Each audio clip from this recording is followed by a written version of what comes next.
après avoir révélé son homosexualité. Il raconte son parcours et la difficulté d'être accepté par les autres, mais d'abord par soi-même. Nous l'avons rencontré au Canada où il vit désormais. Bruno Warter, Jérôme Marier, Cécile Chabanot et Muriel Drouillard. Guillaume Cizeron est un champion du patinage artistique, tout le monde le sait. Ce que l'on sait moins, c'est le combat qu'il a mené depuis l'enfance.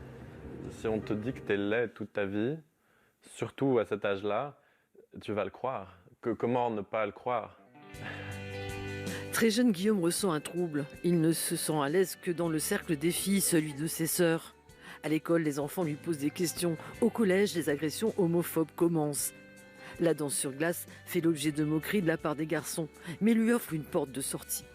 J'avais beaucoup d'amis à traîner, avec lesquels traîner après l'école, donc c'était la parfaite excuse pour m'évader de l'école. Donc non, pour moi c'était tellement libérateur le patinage, parce que j'avais des amis là-bas, parce que j'avais Gabriella aussi.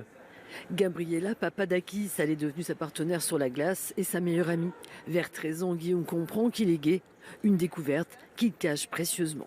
Puis évidemment, quand on se fait insulter pour ça, on finit par croire que c'est vrai, que c'est une maladie ou que c'est une tare ou qu'on ne devrait pas être comme ça. Jusqu'à ses 16 ans, les parents de Guillaume ne se doutent de rien. Et puis, il y a cette phrase de son père. C'est tellement important juste de prononcer les mots, de dire « t'as le droit d'être qui tu veux et t'as le droit d'aimer qui tu veux ». C'est tout.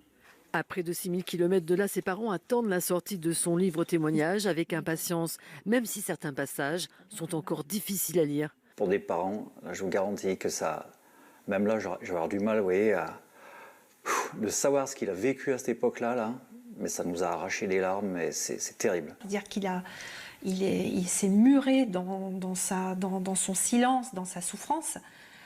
Ça, c'est dur pour des parents de le savoir des années après.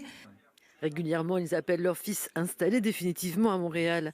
Mais l'appel d'aujourd'hui est particulier. Et vous, ça va? Vous êtes prêt à ce que les gens le disent? Et la question qu'on se pose, c'est comment les gens vont le recevoir. On a été dans une position particulière quand on l'a découvert. Quand on a pris la lecture, on l'a pas lâché. Hein. Ça nous a tenus, quoi. Et ça nous a secoués quand même. Hein.